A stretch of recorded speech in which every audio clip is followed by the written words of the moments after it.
Ok, let's go, vidéo, un format un peu différent. Hier, j'ai fait un live de 2 heures et il y avait une partie où je parlais des leçons que j'ai apprises aujourd'hui et je parlais surtout des opportunités de ce que le monde de l'IA entraîne. Donc, j'ai déjà plus ou moins parlé de ça dans certaines vidéos, mais là, on va vraiment parler de comment tu te prépares au tsunami supersonique. Ils appellent comme ça l'arrivée de la grosse vague d'agents IA aux US, ils appellent ça le supersonic tsunami, tu vois. Comment tu te prépares à ça? Parce que, encore une fois, tu es dans un enjeu de productivité qui est absolument insane où un seul mec dans sa chambre va pouvoir déployer des centaines d'agents qui vont bosser et faire toutes les tâches pour eux. Donc, comment toi, en tant qu'entrepreneur, tu peux te préparer à ça? Qu'est-ce que tu peux faire concrètement? Qu'est-ce que tu peux activer? Qu'est-ce que tu peux mettre en place pour dire je vais résister à la concurrence et on va essayer de rester sur le marché? Parce que, évidemment, qu'un mec qui a 100 agents, avec des agents experts qui font des actions quotidiennement, qui run un business, surtout dans le business en ligne, encore une fois, on est les premiers menacés. Comment tu fais? Et je pense que c'est la fin du casino en ligne, mes chers amis. C'est la fin de cette époque où c'était assez simple de mettre 1 euro sur Meta et d'en ressortir 10 en fin de journée. Je pense que tout va être de plus en plus compliqué. Donc bref, c'est parti. Je vais juste vous partager mon écran et je vais retrouver un doc. J'ai lancé la caméra. Je sors d'un tour en scout de 2 heures. Juste lancé la caméra. Donc laissez-moi m'organiser. Mais croyez-moi, la vidéo va être ultra intéressante et vous devez la regarder si vous avez un business en ligne. C'est pas un value asset, mais quand même, ok? T'as plus besoin d'un coach, t'as plus besoin d'acheter une formation, t'as des modèles qui sont ultra cheatés, qui ont accès à toute la connaissance, toutes les datas, qui ont des retours de marché, qui peuvent prendre des décisions pour toi. T'as plus besoin d'acheter une formation. Peu importe l'industrie, peu importe ce que tu fais, t'as plus besoin d'acheter une formation. Tout ce dont tu as besoin, c'est un plan à 20 dollars sur Anthropic ou OpenAI, quoi qu'il en soit. Et si tu veux progresser dans ton business, enfin, parle juste avec ton IA, quoi. Tu vois, donc le marché de l'info, il était censé être devenir immense ici, mais avoir une croissance de psychopathe. Je sais pas si vraiment ça va le faire. Enfin, en tout cas, l'IA va prendre une grosse part de ça, à mon avis. Je prends mon cas personnel, encore une fois, j'en ai déjà parlé dans une tonne de vidéos, mais depuis l'arrivée de ChatGPT, sincèrement, je regarde quasiment plus enfin, je regarde plus de vidéos tuto. Genre tuto, comment stopper une campagne méta, non, non, genre, et c'est un réflexe que vous avez très probablement aussi, c'est tu vas demander à ton LLM, tu vois. T'as un problème, ok, comment setup, je sais pas, Aeros par exemple. Tu vas sur Aeros, tu as un problème, tu prends un screen, t'envoies à ChatGPT, hello, aide-moi à débugger ça. Donc, le marché de la formation, enfin aujourd'hui, c'est trop simple. Et suivre son intuition, c'est la deuxième chose. En gros, quand tu as besoin d'infos brutes, de tutoriels, tu as les tutos. Et peu importe l'activité, ça c'est juste une vidéo, un podcast que je vous recommande même de Sam Ovens. Il citait simplement, personne n'a jamais inventé Facebook. Donc c'était une interview de Mark Zuckerberg. Et Mark Zuckerberg, enfin une personne lui disait, ouais, du coup, est-ce que tu as lu des livres, tu as écouté des podcasts, comment tu as fait pour faire Facebook concrètement? Et Zuckerberg dit, bah non, genre personne n'a jamais fait Facebook. Donc pourquoi j'irais écouter des podcasts, tu vois? Donc c'est juste l'idée de dire qu'en vrai, tu as déjà toutes les réponses dans ta tête et obtenir une bonne intuition. Enfin, généralement, la première idée que tu as, je sais pas si tu as un problème, admettons, putain, comment je peux obtenir 20 calls de plus le mois prochain, ok? La première idée qui va devenir en vrai, ça va être la bonne idée, tu vois. Et comment tu appliques cette idée, comment tu la mets en forme, tu peux te servir de LLM. Donc ça, c'est juste une petite note overall sur le marché actuellement, c'est que tout devient ultra simple et tout devient ultra activable parce que vous avez des LLM et vous avez absolument tout, ok? Collecter le cash zone de génie, donc je vais essayer de trouver des trucs liés avec l'IA. Construire des SaaS agents IA, construire Metaverse rempli d'agents, Railway, ok. Donc j'évoque deux trucs et ensuite on parlera réellement d'OpenClaw et qu'est-ce que ça vient changer concrètement. Mais ça va être juste un récap du live, donc bref, c'est pas grave. Paradigm shift, ça c'est des trucs qui sont ultra importants et qu'il faut tout le temps remettre en question. C'est-à-dire que peu importe où t'en es, peu importe si tu fais 100, 200, 300, 500, 1 million par mois ou même 5K par mois, il faut tout le temps remettre en question tes paradigmes. En gros, paradigme c'est quoi? C'est ta perception de la réalité, tes croyances aujourd'hui. C'est quoi les croyances qui font que tu es bloqué à par exemple 5000 € par mois? Pourquoi tu es bloqué? Qu'est-ce que tu crois sincèrement? J'avais cité un exemple, mais c'est qu'à l'époque, il y a 2 ans, j'étais dans ma chambre, tu vois, dans ma petite chambre étudiante, je me réveillais le matin à 5 heures. J'étais en mode putain, c'est dur de booker des appels, tu vois. J'étais comme ça dans mon lit. C'est dur de booker des appels, tu vois. C'était ma croyance profonde, c'est putain, c'est dur d'avoir des gens intéressés en call. Aujourd'hui, je crois sincèrement que c'est simple. Et c'est ce qui fait que je suis plus au même stage qu'avant. Donc, une autre croyance que j'avais et que j'ai unlock et c'était la raison pour laquelle j'ai parlé de ça, c'était par exemple collecter du cash en appel, tu vois. Je fais du B2B, je suis en B2B, je me dis mais non, c'est impossible de collecter du cash en appel. Enfin, c'est pas impossible, mais en vrai, c'est normal, le mec a besoin du temps, voilà, c'est du B2B, ils achètent pas avec de l'émotionnel, c'est du rationnel. Pendant 2 ans, 3 ans, j'ai fait des sales calls sans collecter le cash en appel. Donc en mode, ouais, je t'envoie ça, on envoie les notes de paiement, on se met d'accord après. Enfin voilà, j'ai dû peut-être collecter 4, 5, 6 fois, peut-être 10 fois maximum en 3 ans. La semaine dernière, j'ai collecté 5 fois du cash en appel. Juste parce que je l'ai fait une fois le lundi et le reste a suivi. Et genre, c'est devenu ultra logique. Donc maintenant, ça collecte constamment le cash en appel. Donc ça c'est par exemple une croyance qui s'est brisée de genre, c'est bizarre de collecter le cash en appel en B2B. Non, non, non, ouais, enfin pourquoi? Tu vois, t'es d'accord, let's go, on start ensemble aujourd'hui. Pourquoi perdre du temps, tu vois? Et aujourd'hui, ça y est, maintenant je crois que c'est normal de collecter le cash en appel, tu vois. Et du coup, la suite suit. C'est ultra logique pour moi quand je suis avec des prospects de leur dire, ok, envoyez-moi, je vous envoie le lien de paiement et payez maintenant. Et ça, remettez-les en question. Il y en a dans absolument tout, que ce soit en marketing, en sales, en acquisition, en dating, parler avec des filles, enfin, peu importe, tous les domaines, ok? Tous les domaines, que ce soit la nourriture, le sport, vous avez tout le temps des croyances et vraiment, vous êtes la somme de vos croyances. J'avais fait une vidéo sympa sur ça, je ne retrouverai plus le schéma. Mais en gros, Scale, schéma. En fait, tu es réellement la somme de toutes tes croyances. Euh, balance, schéma. Ok, on le fait rapidement parce que je trouve ça ultra, ultra sympa.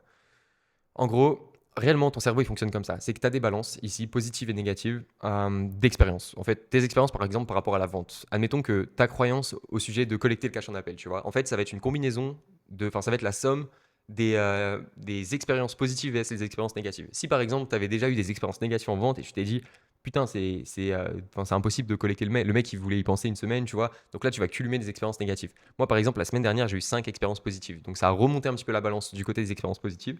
Et donc, ma croyance, au final, elle va venir à tendre vers un truc plus positif. Ça peut être, je sais pas, ok, prendre du poids, c'est compliqué, par exemple. Tu es un skinny tall, tu vois, tu dis, ok, prendre du poids, c'est compliqué. Pourquoi tu t'es dit ça? Parce que, en fait, tu as déjà essayé de manger beaucoup plus, tu n'as pas vu de grande différence, donc ça, c'est une expérience négative. Tu as vu un mec sur TikTok qui disait que c'était le plus dur quand tu es skinny de prendre du poids, donc boum, c'est une expérience négative. Et un jour, tu vas, je sais pas, commencer à prendre des shakers, tu vas en prendre 2 par jour, et tu vas te rendre compte que putain, en vrai, je commence à prendre du poids, j'ai pris 1 kilo cette semaine, 2 kilos. Et là, tu renforces les expériences positives. Et à la fin, ta croyance, elle va shifter complètement. Au début, tu pensais que c'était dur de prendre du poids quand tu étais skinny, et à la fin, le GOAT. T'as des trucs à dire sur les croyances? Big vidéo, viens nous parler de croyances, genre.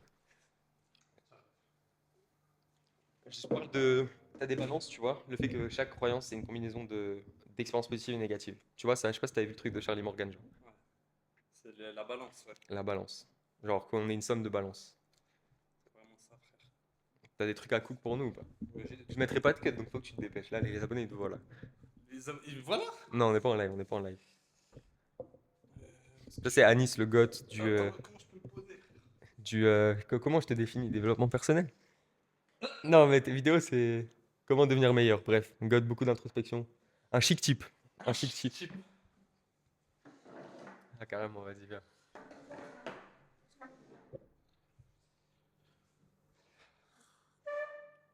On t'écoute. On est bon? T'as commencé ou pas? Ah, mais là, ça tourne, hein, depuis tout à Ah, l'heure. depuis tout Il y à aura, l'heure. il y aura vraiment pas de cut. Arrête, Il y frère. aura pas de cut. Je Allez, suis vas-y, vraiment rentré à Walpé dans la c'est pas vidéo. grave. Écoute, alors, par rapport aux balances, tu leur as déjà expliqué le concept des Ouais, balances? là, C'est tu. que, pour vous faire rapidement, donc, vous êtes une identité. Votre identité, elle est composée de milliers et de milliers de balances. Et votre balance, c'est par exemple, vous allez avoir une expérience positive avec l'argent, vous allez gagner beaucoup d'argent dans votre vie. Donc, votre balance, elle est positive au niveau de l'argent. Mais si vous avez par exemple une mauvaise relation avec vos parents, et bien, votre balance va être négative au niveau de la famille. Et donc, votre balance, elle va créer vos actions. Il faut comprendre que la force la plus puissante dans le monde s'appelle la résistance. Ok? Donc imaginez-vous que vous avez envie d'aborder une fille dans la rue, ce que vous allez ressentir, c'est que vous allez ressentir de la résistance. Quand vous avez envie de commencer à créer du contenu, vous allez sentir de la résistance. Quand vous allez vouloir lancer votre premier business, vous allez sentir de la résistance. Pour beaucoup de gens, cette résistance, c'est de la peur. Mais pour Daniel Pressfield, il explique comme quoi, il a dit une phrase qui a complètement changé ma vie. Il dit, la résistance, c'est juste une preuve que ton âme va évoluer. Je le répète, la résistance, c'est juste une preuve que ton âme, elle va évoluer. Et en fait, si tu comprends ça, c'est que tu comprends dès que tu sens beaucoup de peur, que tu sens que ta croyance, elle va être battue, entre guillemets, c'est le moment où il faut sauter. Parce que c'est là où ton âme, elle va évoluer. Que tu abordes cette fille, qu'elle te dise oui ou non pour donner son hume, ton âme, elle a évolué. Si tu viens et que tu lances ce business, peu importe si tu fais des milliers d'euros ou pas, bah, ton âme, elle a évolué parce que tu t'es lancé. Et il faut comprendre que ces croyances, elles sont basées sur deux choses. Ok? La première chose, c'est quoi? C'est qu'il faut comprendre qu'à l'époque, il y avait deux philosophies qui s'opposaient. Oh, je vais te mettre un tunnel là, t'es foutu, Ah non, frérot. mais là, je suis cook, là, Ah là, c'est parti. mais là, frérot, c'est parti pour 1 heure. Il Allez. faut comprendre qu'à l'époque, il y avait deux philosophies qui s'opposaient. Il y avait la philosophie freudienne qui expliquait comme quoi tout est une question de cause à effet. Si tu t'es fait harceler à l'école, c'est normal que tu n'aies pas de compétences sociales à l'âge adulte. Et de l'autre côté, il y avait Alfred Adler. Et Alfred Adler, il expliquait comme quoi les traumas, ça n'existe pas. Tout est une question de l'histoire que tu vas te raconter par rapport à ce trauma-là. Par exemple, il y a deux personnes qui vont perdre leur bras. Ok? Il y en a une qui va détruire sa vie et l'autre qui va devenir champion paralympique. Il y a deux femmes qui vont se faire violer. Il y en a une qui va détruire sa vie et l'autre qui va devenir une conférencière mondiale qui va inspirer des millions de femmes. Il y a deux personnes qui vont vivre un divorce. Il y en a un qui va détruire son enfance et l'autre qui va le vivre normalement. Ok? Donc, reprenons l'exemple, par exemple, dans le dating, comme ça parle à tout le monde. Pour Freud, si tu as été nul avec les filles au collège, eh ben, tu seras nul avec les filles à l'âge adulte. Mais pour Alfred Adler, tout est une question d'un objectif qui est mis en place par ton identité actuelle pour pas que tu deviennes ton identité rêvée. Imagine-toi, Gauthier, tu vois une jolie fille et tu as envie de l'aborder. Qu'est-ce que ton identité actuelle va te dire? Elle veut pas que tu ailles la voir. Donc elle va te dire, elle est trop belle, je suis pas assez grand, je suis pas assez beau, j'ai pas assez d'argent, etc. ce ne sont que des excuses. Il y a des mecs qui sont moins beaux que toi, qui sont avec des femmes magnifiques. Il y a des mecs qui sont moins riches que toi, qui sont avec des femmes magnifiques. Il y a des mecs qui sont plus petits que toi, qui sont avec des femmes magnifiques. Ce ne sont que des Donne-nous un plan excuses. d'action pour justement passer ces résistances. Qu'est-ce que Bien tu sûr. fais en gros, concrètement? Qu'est-ce que tu Est-ce que tu fais? dois les confronter? Est-ce que 100%. tu dois bosser dessus en amont quand t'as fait? 100% en fait. Ce qu'il faut faire, c'est qu'il faut effort plus résistance. Et c'est ce qui crée, entre guillemets, ton identité rêvée. Il faut comprendre que ton identité actuelle, c'est comme un animal. Quand on essaie de la tuer, elle va crier, elle va sauter, elle va faire un maximum de bruit pour rester en vie. Et donc, ce que tu dois faire, c'est que tu dois passer outre ça. Et en fait, le problème des gens, quand ils veulent battre leur résistance, ou quand ils veulent battre le truc le plus dur qu'ils veulent faire, qu'est-ce qu'ils font? C'est qu'ils y vont directement se lancer dans le gros truc. Faites pas ça. Faites étape par étape. Quand tu jouais à Mario, tu combattais pas Bowser directement dès le premier niveau, non. Tu passais par niveau 1, niveau 2, niveau 3, niveau 4, et après tu allais affronter Bowser. Si par exemple ton objectif c'est de créer du contenu, mais tu as trop peur de créer du contenu parce que tu as peur de ce que les gens vont dire, commence à créer du contenu sur Twitter. Tu commences à poster, on voit pas ta tête, tu peux mettre juste une émoticône, etc. Une fois que tu es sur Twitter et que tu commences à être à l'aise et tu te rends compte que les gens ils s'en foutent, tu peux commencer à poster des petites vidéos sur Twitter. Ok? Des petits trucs où tu es sur Loom, on voit pas beaucoup ta tête, on le voit de loin et toi tu apportes de la valeur. Mm. Plus tu prends confiance, plus tu fais des vidéos après. Plus après tu es confiant sur Twitter, ben, plus tu peux aller sur Insta, plus tu peux aller sur YouTube. Mais parce que tu as fait ça petit à petit et pas parce que tu venais et tu t'es lancé directement dans le grand bain. Allez, je te laisse pour le reste. Il a frérot. cook. Un grand merci, allez vous abonner à Anis Benani. Je mettrai tes social en commentaire, je suis toujours rêvé de dire ça. Je me vois tout nu sur la vidéo. Ah non, vraiment, ça va pas être cut. Hein. Bon, c'était la petite partie. De base, on parle beaucoup de marketing et acquisition sur la chaîne, mais bon, là, je pense que ça fait pas trop de mal, tu vois. C'est les enjeux de tout le monde. Tu veux savoir l'audience démographique de la chaîne? Vas-y. 30 ans minimum, je crois, genre c'est. Et combien de Entre 30 et 40 ans, 100% d'hommes. 100% de 100% d'hommes. Non, venez au live, les gars, c'est marrant. Mais je reviens moi rapidement sur les enjeux d'OpenClaw. De base, la vidéo c'était comment OpenClaw, comment tu dois t'apprêter à utiliser OpenClaw. Mais bon, en vrai, je sais pas si tu peux faire pause sur OBS, mais on a fait la petite pause, mais c'est réellement ultra intéressant. Et réellement, si tu veux avancer dans ton entreprise, bosse sur les trucs qui viennent de te parler. Je te jure que ça va aller plus vite. Tout est une question de croyance, tout est une question de comment tu te perçois, perception de la réalité, etc., etc. Donc voilà, je vais juste reprendre rapidement le partage d'écran. On va parler initialement, c'est-à-dire OpenClaw, et comment l'appréhender. Tu te fais plus chier au front-end. Ouais, ça c'est déjà une chose à comprendre, c'est que premièrement, j'en ai parlé plein de fois, le marché du software se meurt. Ok, à moins que tu aies un software, ça t'implique pas directement. C'est pas une menace pour ton business, mais ça reste une menace en termes de productivité. Qu'est-ce que je fais aujourd'hui, moi, quand j'utilise de l'IA et ceux qui sont sur le live le voient, c'est genre, je vais plus sur les front-end. En fait, tu te fais plus chier avec des front-end, réellement. Le game, ça va être de partager des clés API. Clé API, c'est juste une petite clé qui permet d'utiliser un logiciel. Ok, voilà. Normalement, vous devez connaître. Si vous connaissez pas une clé API, il faut vraiment commencer à vous renseigner, regarder d'autres vidéos de ma chaîne. L'API, ça va te permettre de communiquer avec un software, ok? Donc en fait, tout ce que tu vas faire, je te garantis que si tu as une agence, si tu as un truc et si tu as une stack d'outils déjà existante, que ça soit, je sais pas, tu es sur du Airtable, du Notion, je sais pas, HubSpot même potentiellement, si tu es vraiment en B2B, tu as Salesforce, HubSpot, CLCI, peu importe, tu prends les clés API, prends ces clés API littéralement, donne-les à des agents IA. Donne-les à des agents IA. Donc, en l'occurrence, OpenClaw, c'est le plus worst, à moins que tu aies un projet spécifique en tête. Donne-les à tes agents OpenClaw et dis-lui, OK, ça, c'est la clé API de mon CRM. Est-ce que tu pourrais analyser juste sur les 3 dernières années, je sais pas, qu'est-ce qu'on pourrait améliorer en termes de process? Quel type de relance on a pu manquer? Quels sont les prospects que j'ai pas relancés depuis des années? Un autre truc, ok, si vous prenez beaucoup de calls et que vous avez du meeting recording, enfin des recordings de meet, pareil, vous allez sur Phasm, vous prenez votre clé API Phasm, vous l'envoyez à vos IA. Ok, analyse toutes les transcriptions, j'aimerais juste que tu mettes à jour et que tu trouves des patterns dans mon truc. En fait, le game, ça va être, l'IA a donné un truc, je crois que je l'ai mis ici, exploiter au maximum vos data. Donc là, j'étais parti un peu en steak dans le live, mais je vais juste revenir là-dessus. L'IA vous permet réellement d'exploiter vos data comme jamais auparavant. Donc vous avez aujourd'hui l'opportunité de prendre 10 ans de data de boîtes, l'envoyer à OpenClaw, donc faire un fichier, vous mettez tous vos CSV, toutes vos data, tous vos PDF, tous vos trucs, vous mettez un gros fichier, vous ouvrez Cloud Code ou OpenClaw et vous lui dites OK, corrèle toutes ces data, fais-moi un dashboard pour montrer l'évolution, pour montrer mes bottlenecks. En fait, c'est devenu beaucoup plus simple de corréler de la data entre elles. Par exemple, si vous avez différentes data sources, on va dire sur des ads, c'est un exemple très simple. C'est un peu le job de Aeros aujourd'hui, mais attendez, je vais supprimer ça parce que j'ai l'impression, voilà, ok, c'est pas grave. Ok, c'est le job de Aeros. Mais si vous avez plusieurs ads data source, donc en gros, vous avez du trafic qui vient depuis différents channels. Donc admettons qu'on met 1000 € sur Google Ads, 1K Google, 2K sur Meta par exemple. Ok, c'est très compliqué.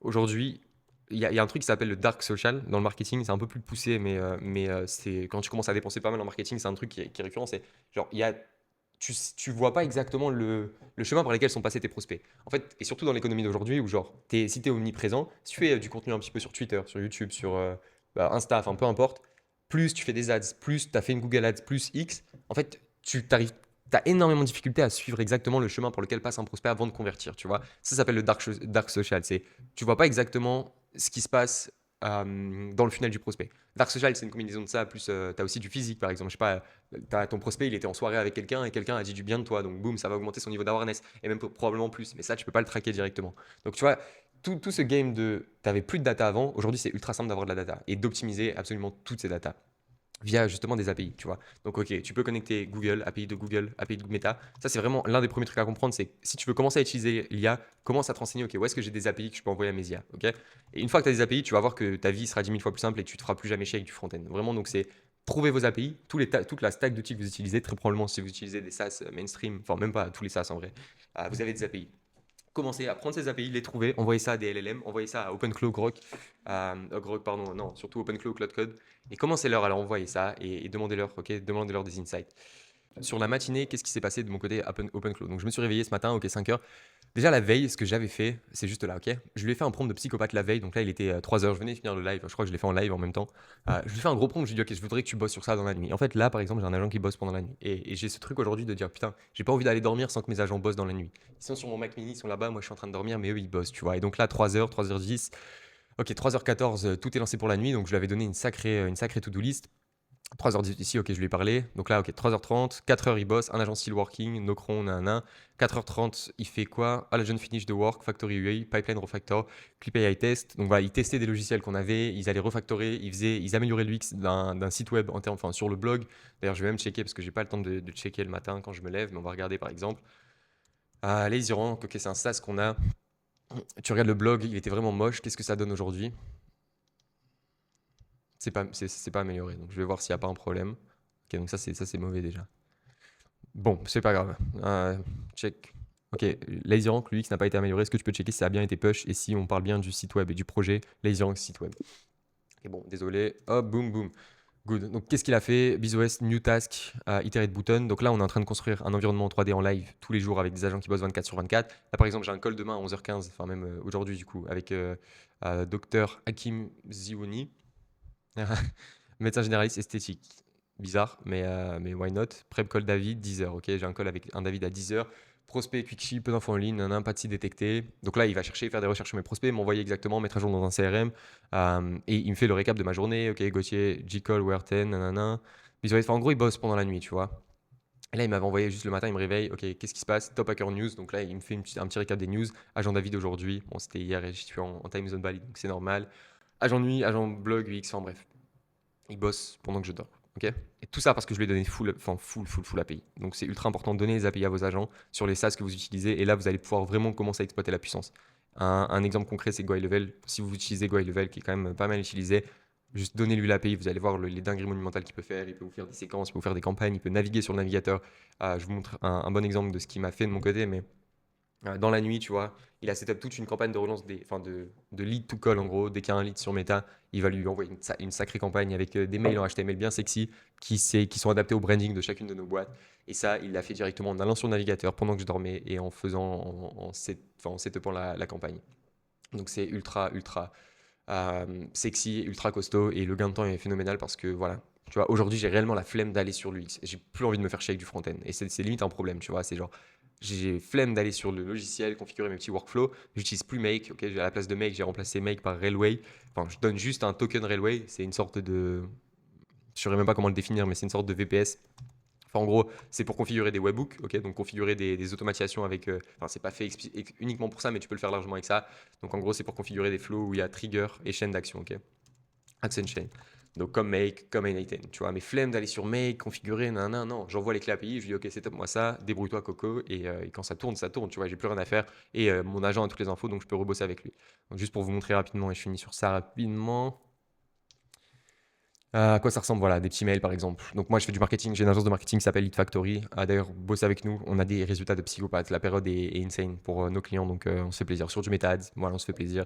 Petite séquence d'email, tu vois, bien adapté au branding. C'est ultra sexy, c'est ultra fort. Et voilà, ça a été fait en automatique. Il est venu ici, il a cliqué lui-même sur les boutons, je me suis plus fait chier. Donc le gain de temps est phénoménal.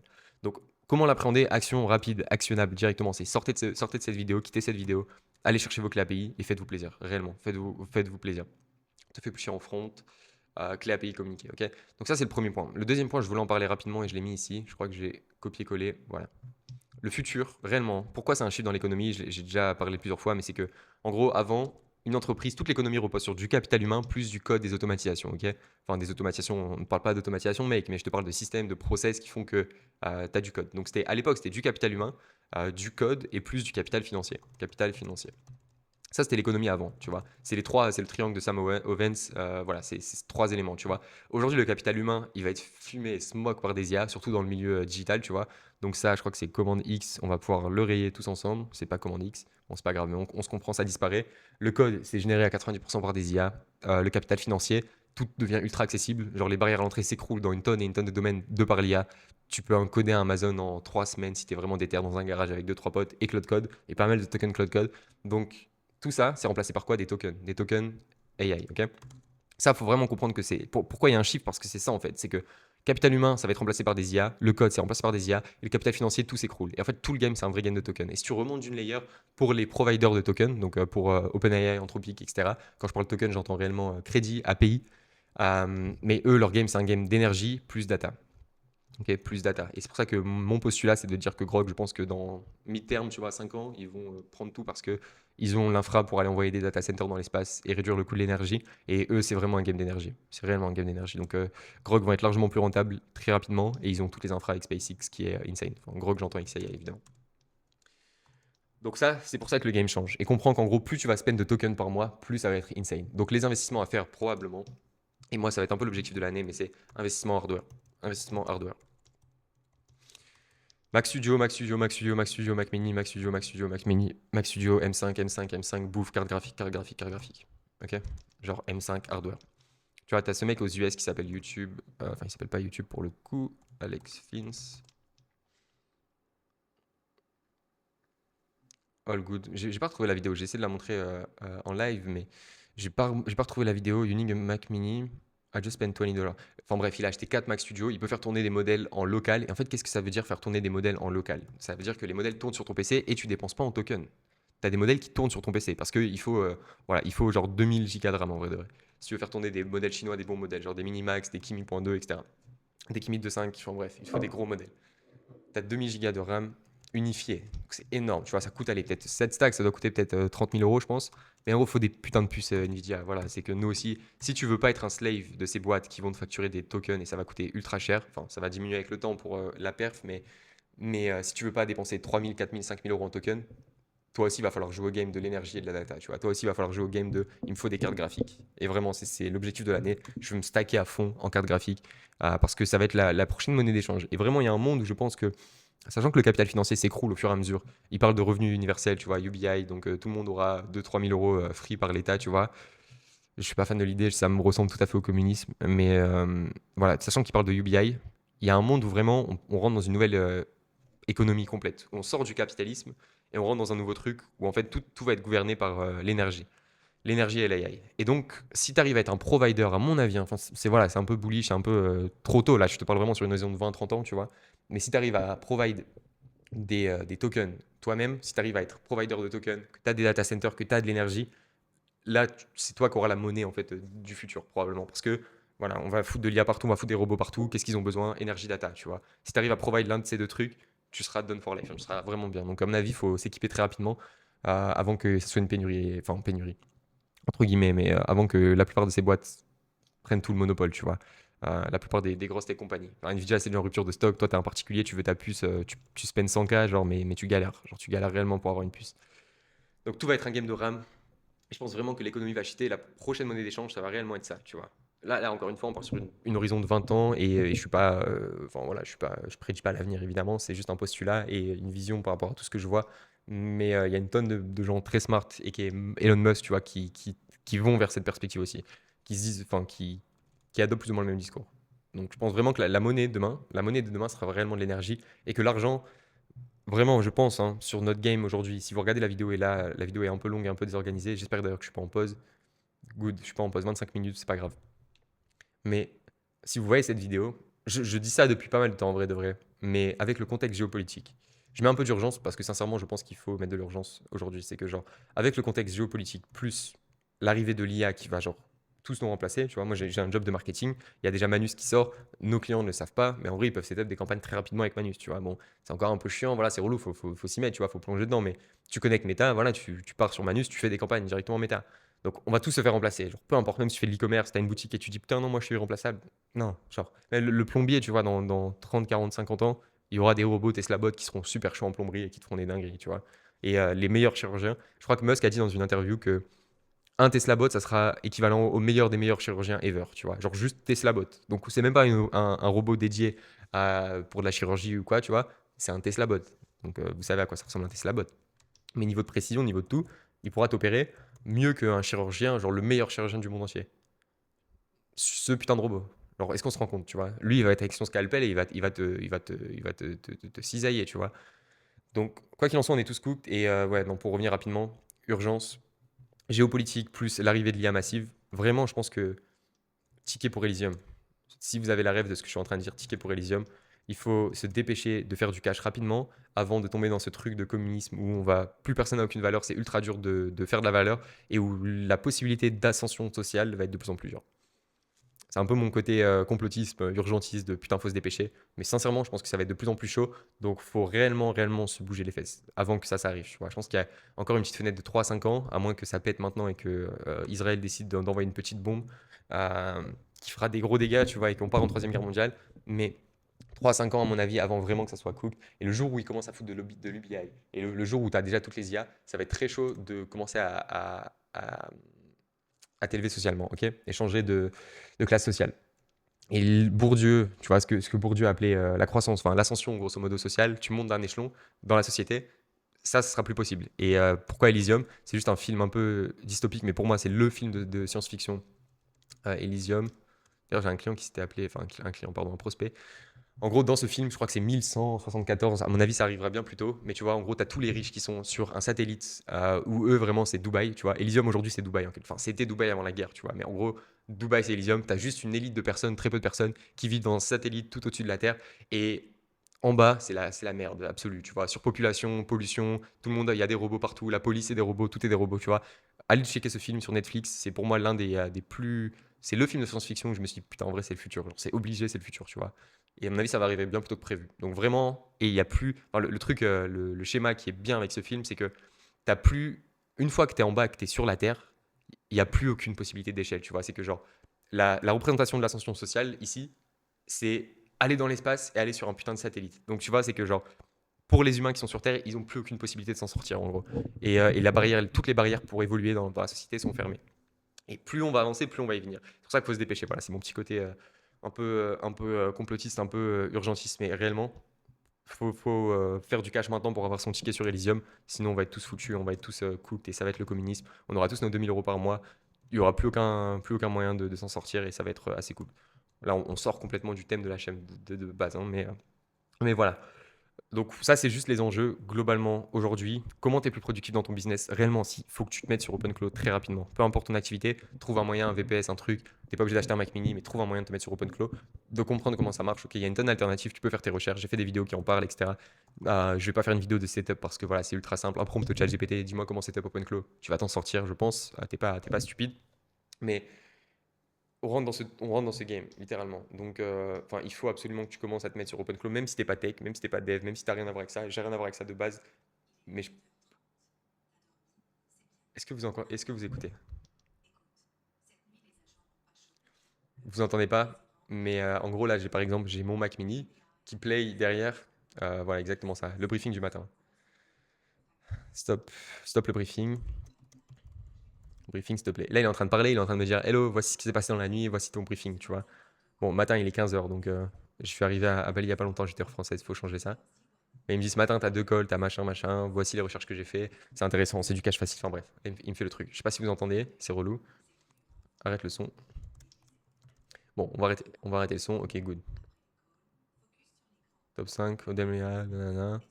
SaaS Apocalypse, TechCrunch, les investisseurs fuient les SaaS généralistes. Aïe, mais non, c'était sûr, c'était sûr. Robotique en feu, ouais, j'ai vu ça, robotique en feu, donc évidemment, c'est le next game. Guerre Iran, 2200 morts, ça va. Enfin, c'est triste à dire, mais ça va. Jour 20, Brent, 20 cas marines bloqués dans le Golfe. Ils ont déployé les Marines, j'étais pas au courant. Dia gère seul sur le pétrole iranien. AI, nouvelle arme géopolitique, les US. Un lien avec ces AI, l'alignement géopolitique. La Chine pousse son digital skill road AI dans le sud global. J'ai aucune idée de ce que c'est que ça. Bon, voilà, ces sujets-là, on en parlera plus en profondeur ce soir en live, mais très très intéressant. China expand AI globalist ou digital skill world. Qu'est-ce que c'est que ça? Initiative aims to develop a global digital ecosystem with China is the center focusing e-commerce, finance. Ouais, donc la Chine, ils sont très chauds. Et je pense sincèrement que la Chine, à moins qu'ils partent en guerre et qu'ils envahissent Taïwan, ça va être sympa. Je pense que de plus en plus d'Européens, d'Occidentaux vont bouger vers la Chine. C'est insane. Et on nous ment sur la Chine depuis pas mal de temps. Mais c'est insane ce qui se passe en Chine. Je pense que je vais passer du temps en Chine cette année, juste pour voir un petit peu. Et c'est le cœur de l'innovation, c'est en Chine en ce moment. Voilà. Fin de vidéo, abonnez-vous à la chaîne. Merci beaucoup pour ceux qui suivent. Je suis en live tous les soirs et il y a une tonne de trucs sympas qui vont arriver. Donc abonnez-vous, allez checker. Et ouais, il y aura mon WhatsApp probablement en bio.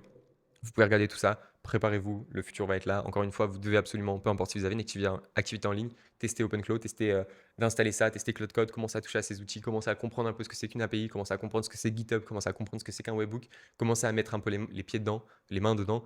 Il y a de plus en plus de trucs, grosso modo, qui vont faire que même si t'es pas dev, ça va être plus simple pour toi. Genre Perplexity Computer, tu vois, donc tu peux explorer ces options. Je te dis pas en mode, ok, je suis un fan d'OpenCloud absolu, même si, voilà, c'est pas trop mal. Mais il y a Perplexity Computer, tu peux commencer à dig sur Perplexity Computer. Il y a une tonne de solutions qui commencent à arriver. Donc pour les non-dev, non-tech, et ça va être de mieux en mieux. Mais tu as quand même un edge en avance si tu comprends et maîtrises ces technologies. J'en dis pas plus. Merci d'avoir suivi cette vidéo qui était encore une fois très random. Mais je crois que c'est la marque de fabrique de la chaîne. Donc ça devrait pas s'améliorer. Désolé. Mais bon, au moins on a un setup. On a un setup, c'est cool. À très vite. C'était Gauthier.